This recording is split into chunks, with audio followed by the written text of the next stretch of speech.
comes up on a small town road. Coffee in a thermos,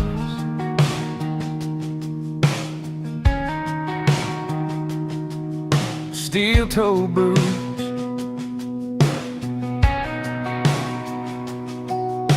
You don't flinch when the wind blows cold. You just do what you're born to do.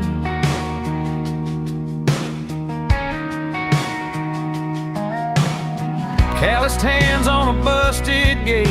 Fix what's broke till it holds its weight. You don't cut corners, don't fake the shine. You see it through every single time.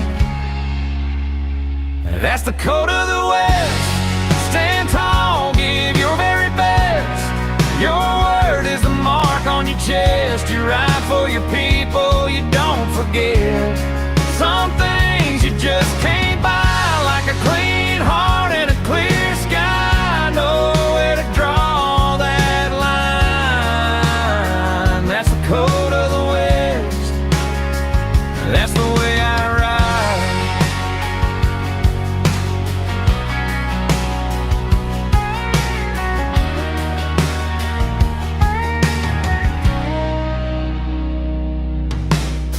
You shake a hand, that's an iron deal. Doesn't change with the way you feel.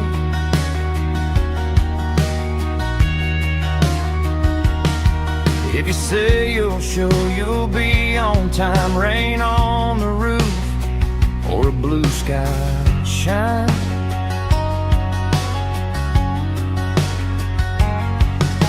You wear the name on your paycheck proud. Hold up the crew when the chips fall down. You don't brag big, you just get it done. Few words spoken, but you speak in tongues. That's the code of the West. Stand tall, give your very best. Your word is the mark on your chest. You ride for your people, you don't forget. Some things you just can't buy, like a clean heart and a clear sky. Know where to draw that line. That's the code of the West. You can't put a price on trust or sell your soul for a little rush. When the line's in the dust and you're toe to toe, you walk away clean, let your backbone show. Be tough, be kind, but never bend. Where you stand is where you begin and end.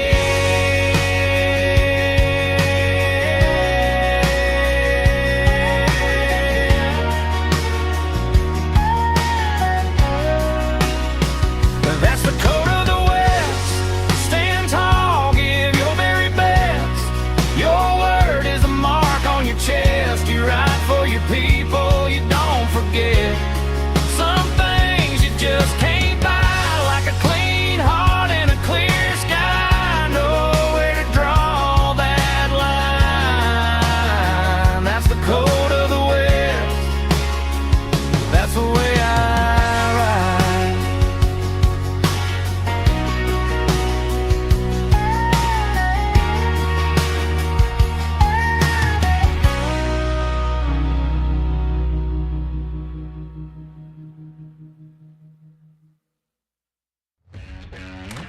This is Beyond the Fence Line with Joseph Kibler. No script, no spin, no permission needed. Just honest commentary, hard truth, and real conversations that most people won't touch. Because the world doesn't need more noise. It needs people willing to step outside the narrative and think for themselves. So if you're ready to stop being told what to think and start asking better questions, you're in the right place. Let's go.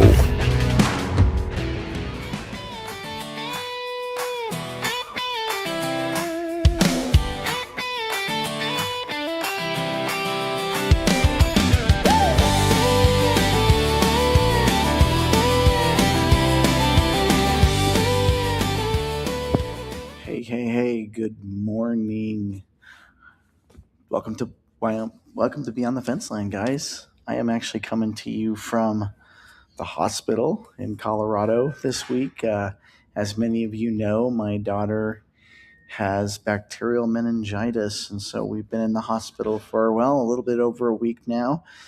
Thank you for everyone who's been praying for her. She is doing well, doing better. I think we're on our road to recovery and then hopefully on our way home. So thank you guys for joining us today. Wyoming, hey, Beyond the Fence Line, you guys, where we talk about issues outside the echo chambers, outside the parties. This isn't a right versus left thing. This is a truth thing. And a couple of weeks ago, I posted, I was going to do the show last week, but obviously I had to cancel the show last week, as most of you know, because of my daughter. Obviously, that comes first. So I am coming to you from, here we go, Children's Hospital in Denver. So not in Wyoming right now. I know. But you know what? I'm so thankful for the world-class care that we can get here. But today's show is a show that's kind of been on my heart because, you know what? I've been kind of proving a point over the last year. And it's a whole idea that we've become when tribalism replaces truth. You know, we've gotten to this point where we follow personalities over principles, where we, no matter what our side does, we go ahead and we excuse it. We're not willing to take the good with the bad. We're not willing to be objective about things. And so I actually purposefully ran this social experiment last week. And I shared this post along with another post. And let me change this up a little bit here so you guys can see this a little bit better. I'll do this for myself no more. I shared this post, and then I shared this post. And basically my question was, would you defend me if I posted this? A lot of you, and the answers were really mixed and really quite concerning, to be honest. And that's why I wanted to talk about this today. And then I posted this. I said, what about this? What if these people posted this? How would you respond? And it's really interesting to see how we are not able to really be honest with ourselves about how we would respond if the other side did it. And we're not really being honest with ourselves when we tell us, oh, well, I would have just let it go. I would have just ignored it. I wouldn't have said anything. And that's what so many people said. And it's this idea of tribalism where we're not even willing to look in the mirror and be honest with ourselves about how we would. So it's perfectly fine if he does this. And we make all of the excuses. We say, well, he's just being a doctor or this or that. And we make all the excuses. Or you shouldn't judge because lest you be judged. And you go down the list of the things that get said. And by the way, I had like over 132 responses on that. I had a couple of hundred responses on this. And most of us is us making an excuse or going, well, but we wouldn't make an excuse if this happened, right? We would be very upset if one of these people went ahead and did this. But somehow we're going to excuse this because he's our guy. And that's where we've gotten this idea where we've replaced the truth with tribalism, and we're not willing to go ahead and speak the truth, even when it might go against the grain of our people, right? The right versus left. And I don't really think this is a right versus left at some point, especially if you're watching this show and you're a Christian and you're a believer. You have to decide whether you're going to give into this populism, into this tribalism, or whether you're going to speak the truth and stand for the truth, even if it goes against the grain of your political echo chamber or your party. You've got to start making decisions, people, on where you stand. And some of you guys say, well, maybe Joseph, you're too hard on Trump. Why don't you say very many positive things? And I do from time to time. I say positive things as well. But why don't you say positive things about Trump? I'll be honest with you guys. I'm struggling with knowing what the truth is. And I like to focus on this show. As you guys know, this show is about honest commentary, hard truth, and real conversation. I don't want to sit here and be like, well, I really like, this has been done or that has been done. Because when I go and I look for the facts and the truth, I often find what we're being told isn't true. And therefore, I don't say anything about the economy, or I don't say anything about inflation, or I don't say anything about the GDP or about the employment numbers that are supposedly good. Because when I go and dig, I find out it's actually not true what we're being told. And so I then can't go out and say, well, this is really great. What's going on here? or going on there, or what Congress is doing, because when you go and you dig and you look for the truth, folks, the bottom line is we're not being told the truth, and that's what's difficult. But this idea, so 2 weeks ago, I ran this simple social experiment, and it was no setup, no agenda. It was kind of an honest question. I posted a couple images. I wanted to see, what did you guys think? And I found what I learned was kind of terrifying, you guys. We have become so polarized towards populism that we no longer care about what is objective and true. And that's not for all of us, but a lot of us culturally, this is, as I read through the comments and find dozens of excuses why it's okay for him to do this. And by the way, you all said you wouldn't have any problem if any of these people did this, right? Right over here. You guys said we wouldn't have any problem if any of these people did this. You're not being honest with yourself. You're not looking in the mirror. I guarantee you would have had a problem if one of these people did this. And this is a small example of the dichotomy of where we're at. Is where when we do it, and I say we, I'm not in the major parties anymore, but when we do things and it's right. But if they do it, it's wrong, it's evil. But if we do it, it's good, it's okay, it's real. We've got to decide, you guys, are we going to stand on principles and truth? Or are we going to go ahead and sort of just turn ourselves over to this blinders sort of approach to politics, to truth, to life, to our government? What are we going to do?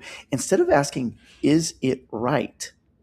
See, that's where the real difference is here, is we ask this question, is it right? That's a whole different question than, right versus left, good versus evil. Let's just ask the simple question, is it right? The reactions I got to these posts were split based on identity, not principle. Based on not asking what is right, but is this my guy or not? And that's you guys got to think about the picture of where we're at on things. And we think, well, maybe it's just justify it. It's just a picture. It's not a big deal, but it is, you guys, because there's a deeper matter, a deeper cultural issue here that we need to address. In other words, when we rush to respond before actually examining something honestly, we're not operating in wisdom, you guys. We're operating in impulse. And that's exactly what I saw in my responses to these items that I posted, is that we were just reacting, really truly just reacting to by impulse, because it's our guy, instead of operating in wisdom. But this is happening with every issue, whether it's the issue of life or economy or data centers or nuclear power or education or healthcare. By the way, so grateful for the healthcare that my daughter gets to have here in Denver. World-class children's hospital. I mean, my daughter, as many of you know, have been in the hospital, and she has a disease that could have potentially taken her life, and so we're so grateful for that. But guys, are we operating in wisdom? And you see a pattern here of partiality and personality following, and the double standard, it really shows up, you guys. One group's defending, one group's condemning. Same type of image, different reactions, right? And we've lost our principles, folks. We've lost our principles. So this is just not based on content. This is what people thought was behind it, and I'm reminded of this, that Proverbs 24:23 says, "These things also belong to the wise. It is not good to show partiality in judgment." Folks, we've got to be consistent with how we look at things. And by the way, this is why so many voters in Wyoming and across this country are leaving the major parties, because we have found that not only are we being deceived, but we're also being taught to behave towards each other in ways that we shouldn't behave. We're being pushed to hurt our neighbors or to hate our neighbors. And recently, as you guys know, there was a gunman at the DC correspondents' dinner. the other night, and of course, it's a big call for the ballroom, and look at the evil left trying to assassinate Trump, all of this, and Trump posts, we need to try to do things peacefully, and yet he is one of the biggest proponents in our nation of this division, of this hate your neighbor sort of approach of things. We're being pushed to hate our neighbors because we're following personalities and not principles, not truth. We're showing partiality in judgment, which the Bible says is not good. We should be able to call an apple and an orange, and be honest with each other about these things, because it's kind of challenging, you guys, when you think about this deeper layer of what's going on here with faith and idolization. And I bring this up because, as you guys know, I'm a person of faith. And this idea of idolization of a person or people, and that somehow we would never respond poorly to this. We would be fine with this because we're fine with this. And that's just not true. We wouldn't have been okay with this. We're not being honest. We're idolizing someone. Now, so there's another layer of the responses that I got, because I got hundreds of responses to these posts that I did. I got hundreds of responses. There's something that goes deeper. It's elevating leadership into a place where it doesn't belong. Language that starts to blur the line between leadership and reverence. And I want to be clear here. We're called to pray for our leaders. I fully believe in God appointing the leaders of men for a purpose, much like David respected Saul in the Bible. If you guys haven't read the Bible, check out the story of David and Saul, where even though Saul was doing evil things or doing things he shouldn't do, David still respected him. Even though Saul was trying to kill him, David still respected him as God's appointed authority. And I believe that we can do that while praying for our leaders, and that's biblical. But we also must speak the truth. We cannot elevate a man to a place where we're idolizing him. And I believe that's happened, guys. If you're a Christian and you're watching this show right now and you have somehow idolized this man, and you've decided that you're going to justify or maybe turn a blind eye or not educate yourself on what this man is actually doing, that's not right either. You need to be able to stand and speak to those things. You need to stand and have a conversation about those things. You've got to do that. You've got to do that. Do you guys know that he wanted to go ahead and fund transgender surgeries as long as they had parental permission? Well, he took that down. Do you guys know that he wanted Congress to compromise on the Hyde Amendment to put federal funding back into abortion? Did you guys know that? Do you guys know that they're continuing to fund all of these programs that we asked them not to fund? Do you guys know these things? Are you educating yourselves on these things? Or are you turning a blind eye because it's the lesser of two evils? We can't be doing that, folks. Exodus 23 says, "You shall have no other gods before me." Isaiah 42:8 says, "I am the Lord, that is my name, and my glory I will not give to another." That line matters, folks, because when we start attributing something to a person that belongs to God, we need to say something about that. We don't need to stand by and justify it. We don't need to. We've stepped outside of truth, folks. This is not a political issue. It's a heart issue, and we've decided to not be honest with ourselves about these issues. So let's talk about this shift from consistency and integrity. Now, on the other side, you have strong reactions calling it wrong, disturbing, or even offensive. You would do that. By the way, a lot of you said, "No, I wouldn't do that, Joseph. I wouldn't. If the other side did it, I wouldn't care. I'd let it go. I would drop it. I wouldn't." That's just simply not true. That's not true. You're not being honest. And that might be a valid response or not. But if the same standard isn't applied to us across the board, then that means we have selective standards, folks. James 1:8 says a double-minded man is unstable in all of his ways.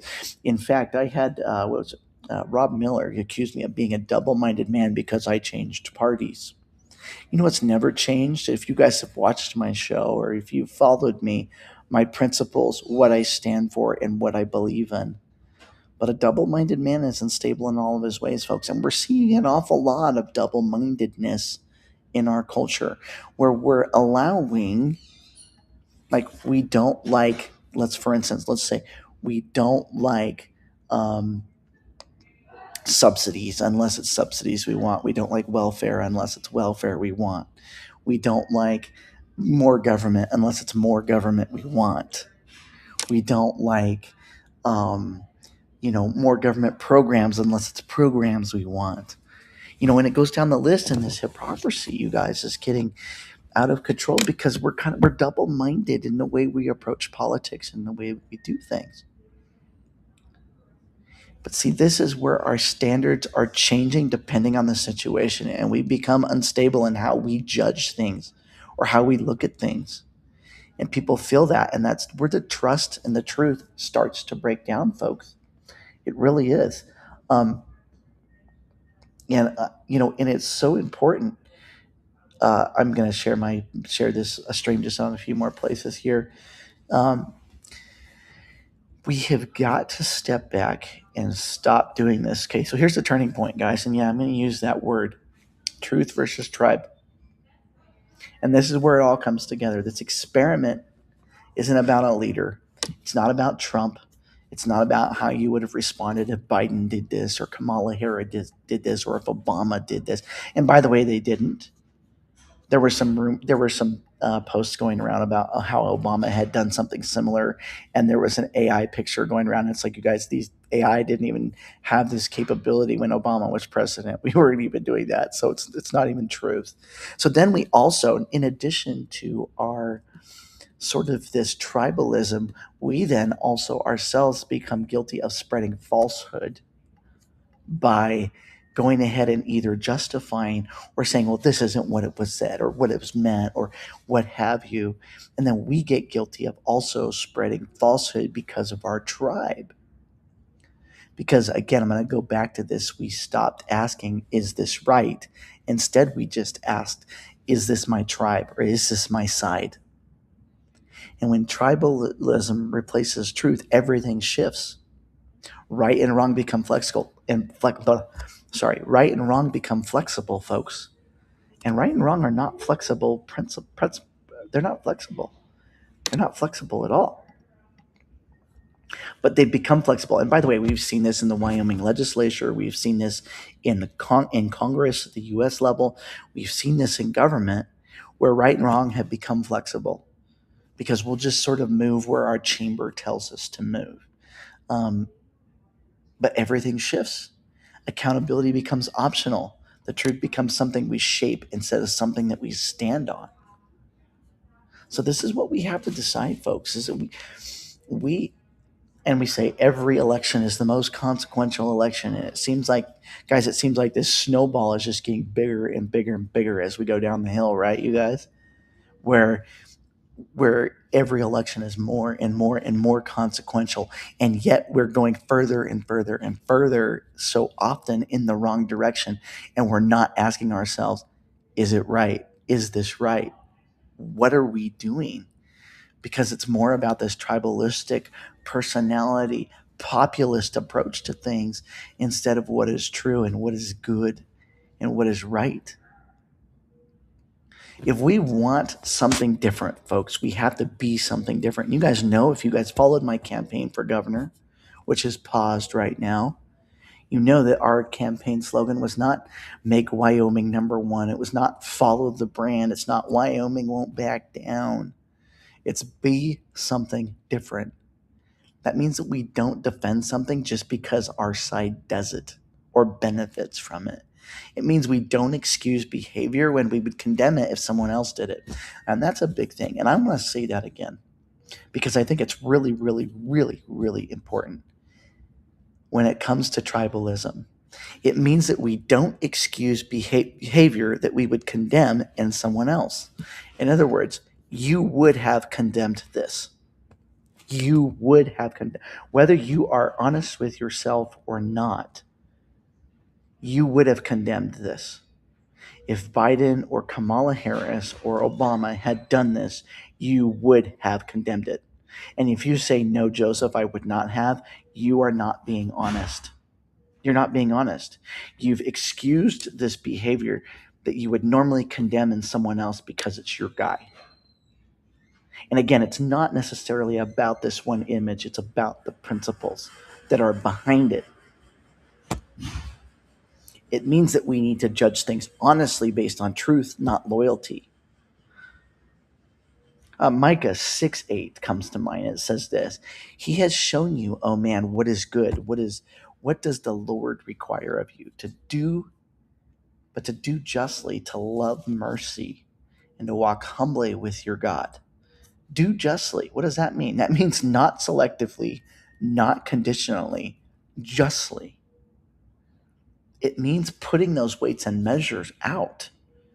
And you say, well, the Bible also says, Joseph, judge not lest ye be judged. With what measure you judge, you will also be judged. But it also says, by their fruit you will know them. You ought to be able to look at the fruit and the production of that person's life and know where they stand on these things, folks. We can do that with right measure and justly. But we're not. We were polarizing the way that we judge, the way that we do things. So how do we wrap this up? We're already at the top of the hour. Can't believe it.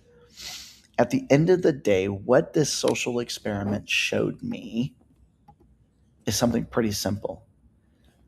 We haven't necessarily lost our ability to recognize the truth, but we've started filtering it through loyalty first.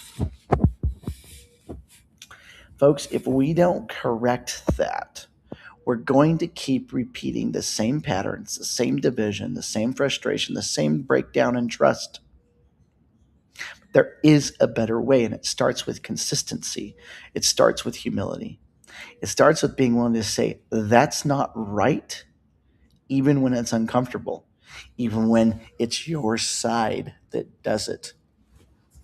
So that's not right, and I won't stand by that. Yes, it costs us something. I got a lot of grief over posting these things that I posted. I got a lot of grief, a lot of comments, but I'm objective, folks. I don't know. What is that saying? Something about the kettle black. My wife could probably help me with that. I don't even know. Call the kettle black. I'm probably making a fool of myself right now. But the idea is real leadership looks like this. It looks like something where we can actually be objective about things, where we can stop, I guess you could say, making it right, left.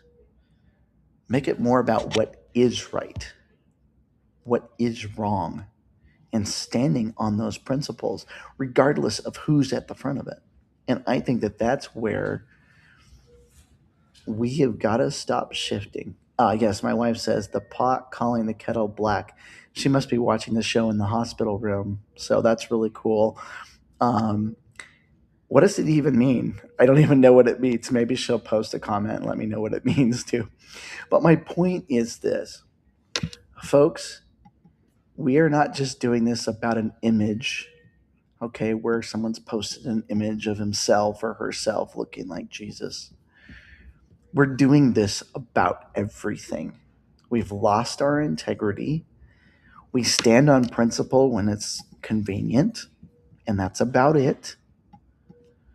We have decided, whether we want to say this or believe this of ourselves or not, we claim to be people of faith, but we have so idolized this man, Donald Trump, that he can do no wrong even when he is doing wrong, that he can lie to you, but you don't see the lie. You don't search for the truth. You don't ask the questions. You don't go beyond the headline to say, well, what's really going on here? Whether it's the economy or what the U.S. government is doing or the wars or, I mean, you name it, just go down the list. It's hard to know what's real anymore, folks. AI has gotten so good at disseminating truth where you can look at an image and not even know if it's real or not. You can look at a video and not know if it's real or not. You could look at, you know, and you don't know. And we've lost our ability to discern what is right and what is true. So with that, I want you guys, if you guys are watching this show, I want to challenge you with this. Look at yourself in the mirror and ask yourself this one simple question. In the mirror, you got to look in the mirror and go, if Joe Biden did this, how would I respond? Or Kamala Harris did this, how would I respond? Or if Donald Trump did this, how would I respond? And if you find that your responses are not lining up, you become a tribalist and you need to get away from that. You need to step away from that and go, my principles remain consistent no matter who says it or who does it. Right is still right, wrong is still wrong, and there's nothing in the middle no matter who does it. We have to do it. And I will, I am gonna end cap this and wrap it up with this, my belief again with I believe that God appoints the leaders of men for a purpose. I believe that about Donald Trump. I believe that God spared his life for a purpose. That doesn't mean that I stand quiet and I don't speak out when wrong is done. I don't speak out when things are not right. I don't do that, right, you guys? We have to do that. That's what we have to do. I'm actually going to look up what does pot calling the kettle black mean. Pot calling the kettle black means a situation where someone criticizes another person for a fault they themselves possess. There you go. Okay, that's what it means. I knew it meant something. Okay, anyways, I totally got distracted by a squirrel right there. Folks, when these issues start coming up, and by the way, they're going to be coming up more and more and more and more and more and more and more. I want to leave you with that challenge. Look at yourself in the mirror and ask yourself that question. If the other side did it, how would I respond? And how has my truth and my tribalism, how have I shifted truth for tribalism? How have I decided to idolize instead of be principled about what I believe and how I believe it? So I'll leave that with you guys. This show is when tribalism replaces the truth. I hope you enjoyed it. If you liked it, share it. I saw we had a whole bunch of people watching today. So thank you for watching and engaging. Thank you again for everybody who's been praying for my daughter. As you guys know, I'm coming to you from the hospital in Denver right now. My daughter's really, really sick. She is doing better, thank God. And maybe we'll get to go home in 5 to 6, 10 days. I don't know. We're going to find out today. So God bless you guys. Give that some thought. Thank you for joining Beyond the Fence Line, where we do the hard truth thing, where we have the honest conversation, the real conversation, the real commentary. So God bless you guys. I'm going to send you out with a little tunes here. We'll probably do Love Them More. I think it's a great show, a great song to wrap it up with today. And until next time, I'll see you guys later.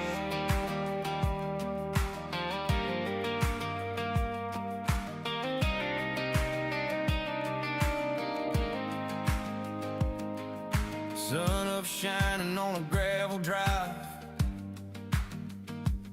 granddad's coffee in a styrofoam cup. Says, boy, this world will tell you keep what's yours, but that ain't how we were brought up.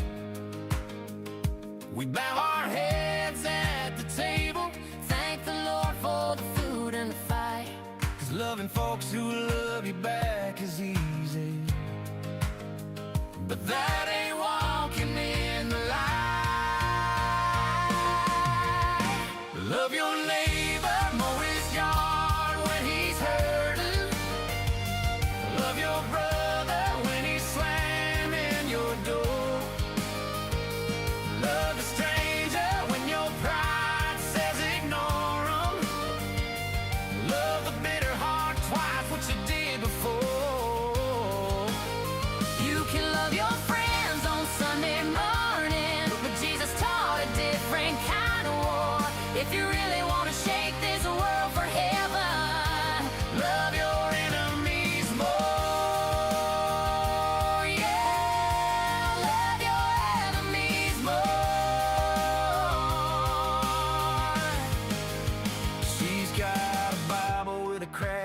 with a spine, highlighter on every other page.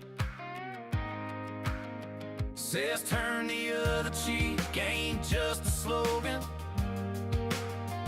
It's a narrow road you gotta pave. We pass the plates and the casseroles, fix a porch where the storm goes through. When they curse your name, you hit your knees, say, Father, bless them like you do. Love your neighbor, mow his yard when he's hurting. Love your brother when he's slamming your door. Love a stranger when your pride says ignore him. Love the bitter heart twice what you did before. You can love your friends on Sunday morning, but Jesus taught a different kind of war. If you really want to shake this world for heaven, love your enemies more. Yeah, your enemies more. She's got a Bible with a cracked leather spine, highlighter on every other page. Says, turn the other cheek, ain't just a slogan. It's a narrow road you gotta pay. You pass the plates and the casseroles, fix the porch when a storm rolls through. When they curse your name, you hit your knee, Say, Father, bless them like you do.